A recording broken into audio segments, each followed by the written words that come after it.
Hello mga kalonger. Good morning po mga kalonger. So araw po ng Tuesday ngayon. So magpapalipad po tayo mga kalonger. Mamaya meron na naman basketing sa BBC mga kalonger. Alam ko mid-toss lang, Moncada Tarlac. So titignan natin kung sasakay tayo sa BBC or meron kasing toss yung mga tropa San Fernando La Union. So magde-decide tayo hanggang mamaya mga kalonger. Kita pa naman yung Terramycin natin dito sa sa likod, oh. Ito po yung Terramycin. Gamot po sa iba't ibang sakit, mga kalonger. Lalo na yung Going Light. Yan, napakaganda pong inject po. Napakaganda pang gamot to, mga kalonger. So, pakita ko na rin yung ginagamit natin pang inject. Yan, yung pang insulin. Napakaliit na karayom, mga kalonger. Gabuhok lang yung karayom niya. So, paliliparin na natin yung mga warriors natin.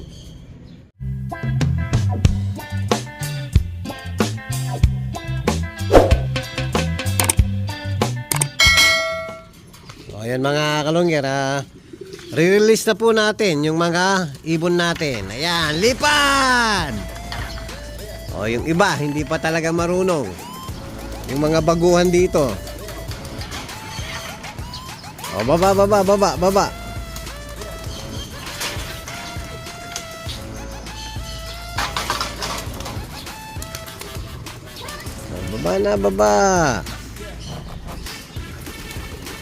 Yan, unti-unti po matututo rin tong mga to. O, doon sa sulok. Wala. O, palabasin ko muna mga kalonger. Yan, napalipad na po natin yung unang grupo. So magtatatlong grupo tayo mga kalonger para safe yung mga ibon natin sa mga poste. Yan, dahil nga nadali kahapon yung isa natin. Sayang yung mga ibon, mga kalonger. Tagal natin na inaalagaan tapos madadali lang ng kable at poste, mga kalonger. O, pumaba na yung isa. Naglilimlim kasi ito eh.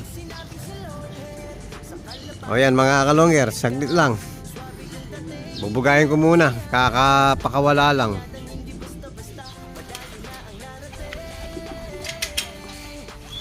Yan, magpapalabas na tayong mga ilan dito sa gitna para madagdagan yung pinalabas natin una. Pumasok na po kasi yung iba eh. O, dito.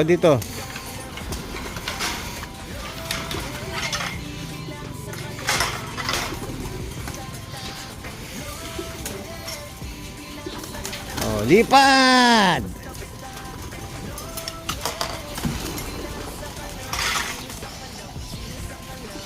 O, sarado uli. Papasukin muna natin mamaya bago tayo magpakawala uli. Papasukin muna natin yung first batch and second batch. Linagay natin yung bandera natin doon para hindi sila dumapo doon.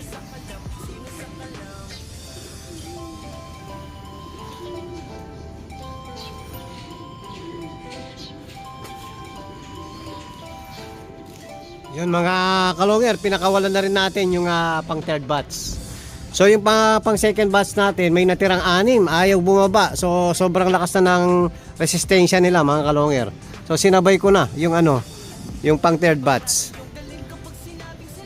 Yan, yung mga ilan-ilan na lang yung umihiwalay. At tulad ng glacier na to, hindi pa nakakagrupo. Pero lumakas na rin sa ronda. Ayan, umihiwalay mga kalonger. Ayan, bumaba na. Ayan, hintayin na natin bumaba yung mga warriors natin. Yung mga natitira natin lumilipad kasalukuyan mga kalonger, naka 30 minutes na po. So ibig sabihin ito, malalakas na po. Yan, tuloy pa rin ang pag-ikot. Yan, napakadaling magdisiplina ng ibon, lalo na pag mainit ang panahon mga kalonger. Madaling sumunod yung ibon sa atin. Yan, pag gusto na natin disiplinahin yung mga ibon natin, yan, mas maganda po yung mainit ang panahon. Yan, pagod yan, madaling mapasunod, madaling papasok. Ayan, wala po ni isa na nakalabas sa mga ibon natin, no? Pag may dumapo sa bakuran, bugaw agad mga kalonger. Kailangan na dapat tayo na yung masusunod, huwag sila. Sa una, hinahayaan lang natin dahil hindi pa nga sila marunong. So gusto ko yung kusang hanggat gusto nila lumipad, lilipad sila. Kaya hinahayaan ko sa una na pag-alagala lang dito sa ano natin mga kalonger, dito sa baba. So ngayon, kailangan ng disiplina. So ayan, dinidisiplina na po natin yung mga ibon natin. Ayan, no? Malakas na po resistensya ng mga yan. Kanina pa yan. Sobrang init pa ngayon. So hintayin na natin bumaba yung mga ibon natin. Ayan, papakainin na po natin yung mga warriors natin. Kakababa lang halos. Pinagpahinga lang natin ng saglit. Oras na po yung nakalaban natin. Kailangan kumain na sila. Yan, kain na kayo mga alaga ko. Yung iba hindi marunong sa labas. Yung sa kabila kasi sa gitna. Yung iba andito. So hindi sila sanay kumain sa labas. Ayan, naninibago po mga kalonger.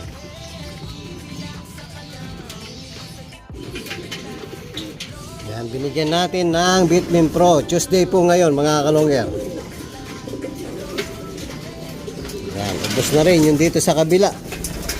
Talagang ganado yung mga warriors natin. Yan, nagpapakitang gilas na kayo ha. Lumalakas na yung may ibon natin. Tapos ang pinapakain natin dito mga kalonger, yon, nag-umpisa na nga tayo last week ng kung ano yung seeds mixes natin sa nakalaban natin. So ganito na rin ang pinapakain natin sa mga pang-south natin. Yan, pag binabata ko na po sa ronda, ayan, kailangan masasarap na pagkain yung kinakain nila. So makikita natin yung talagang meron na pagkakaiba mga kalonger. Mag-iiba talaga yung mga ibon natin. Makikita mo mga kalonger, lalakas po talaga yung mga ibon natin. Iba talaga pag masarap ang kinakain ng mga warriors natin.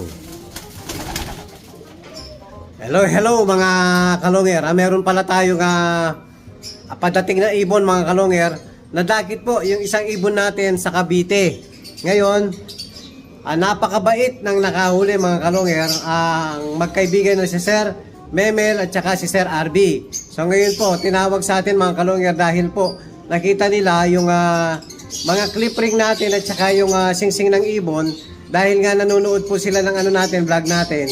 Yan mga kalonger, tinawagan po tayo, piniem po tayo. Yun, positive po sa atin nga yung ibon. Yung mga bagong tinuturuan natin, napunta ng Cavite mga kalonger. So ngayon po, parating na po yung lala mo, pinadeliver ni Sir Memel at saka ni Sir RB. Siyempre, salute tayo sa mga taong ganyan mga kalonger. So, bibihira po ang taong ganyan. So, siyempre, kailangan may gantimpala sa mga taong katulad nila Sir Memel at Sir RB. So, eto po, bibigyan natin ng kapalit yung nahuli na ng ibon dahil nga binalik po sa atin, pinadala ulit. So, ito papakita natin yung ibon mga kalonger na bibigay natin sa kanila. Hello mga kalonger. So ipipili natin isa dito sa mga painakay natin dito. So tinanong natin sila mga kalonger kung anong gusto nilang laro. Automatic po, agad sagot nila, long distance po.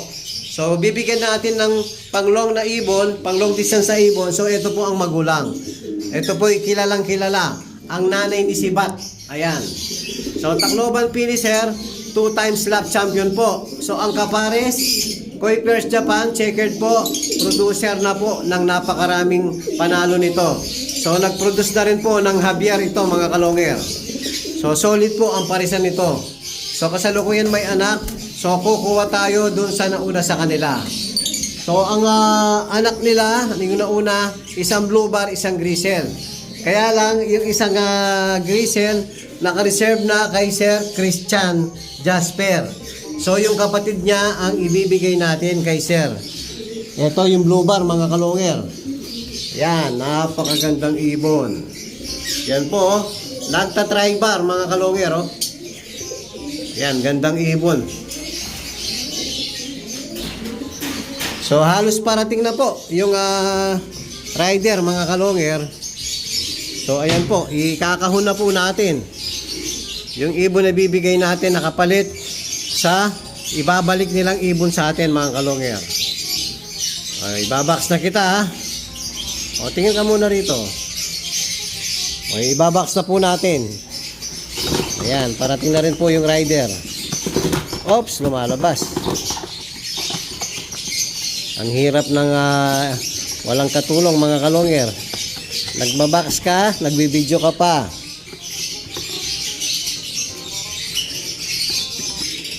Yun. Yan, parating na po yung rider mga kalonger. So ibababa na natin.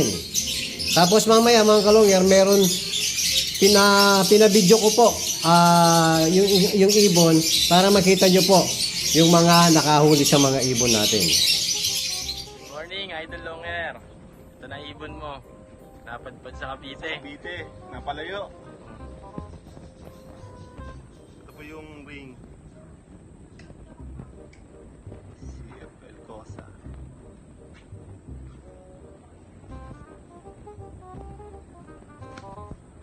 Ibon. Ito po, kumain na. Medyo busog na siya.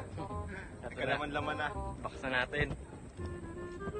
Ito idol, lalagyan namin sa box. Papunta na yung Rider na lalamove.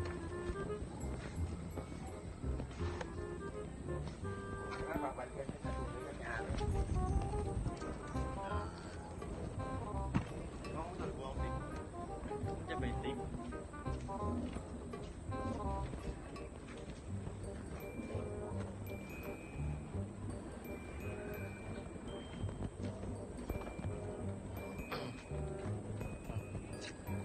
Sana manalo ka.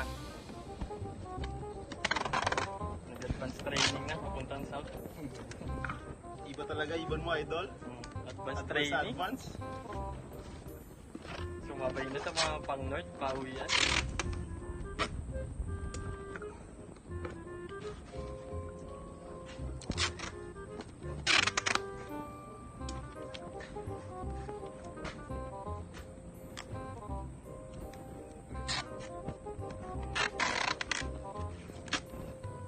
Okay na, Idol. Okay na idol. Tayo na lang namin yung rider. Thank you. Hello mga kalonger. Ayun po, nandyan na si Sir Ronald. Siya po yung kinuwang lalamove ni Sir Memel. So ito po yung ibon na dala ni Sir na galing ng Cavite. Ibon po natin na naligaw na dagit nila sa Cavite mga kalonger. So ngayon, ito yung bibigay natin kapalit. Yan. Meron pong gantimpala sina Sir Memel at si Sir RB. So yan po, ahatid ni Sir Ronald. Ito po, ready for pick up na. Yan, maraming salamat kay Sir Memel at kay Sir RB.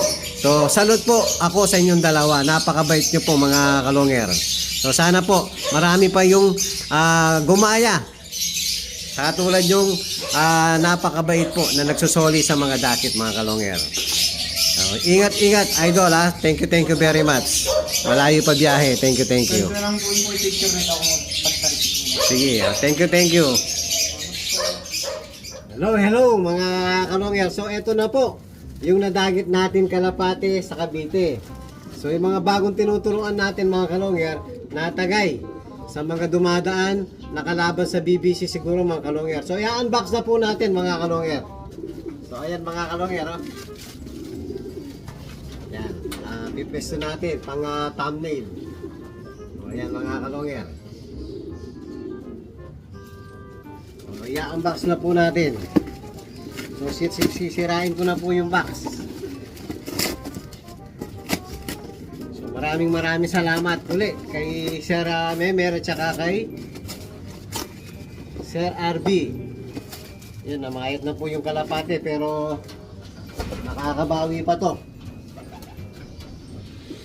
2 weeks pong nawala ang kalapati natin. So eto na. Welcome home. Yan. So yung kapatid niya lumilipad ka sa lukuyan. Nagpapalipad kasi tayo mga kalonger. So ayan po. Busog na busog yung ibon. So sigurado hanap nito tubig. Yan papainumin natin ng vitamin mga kalonger. Kaya lang papag-relax muna natin dahil galing sa biyaheng ibon natin. Ayan o. Ganda ng ibon na to mga kalongyer. Bali, Koi First Japan, tsaka Solo Sola, Javier. O, pakita ka. Doon. Ayan mga kalongyer o. Ganda. May kapatid dito, mga dalawa to mga kalongyer. Magkamukha.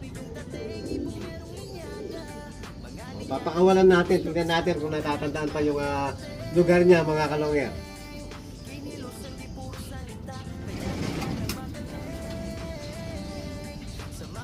Papakita natin.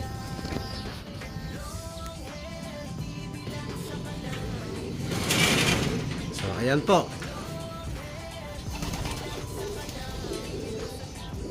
Mamaya papakita ko yung kapatid niya mga kalongyer. Nakita ko naman yung pupo dun sa picture. Maganda na yung pupo mga kalongyer. Bali 2 weeks pong nawawala. So nahuli po nila 3 days na sa kanila mga kalongyer.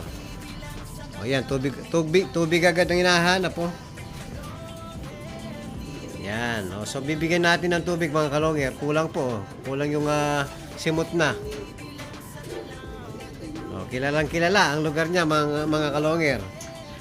So maraming salamat muli kay Sir Memel at kay Sir RB ng Cavite. Yan po. Saludo po ako sa inyo. Sana dumami pa yung kagaya nyo.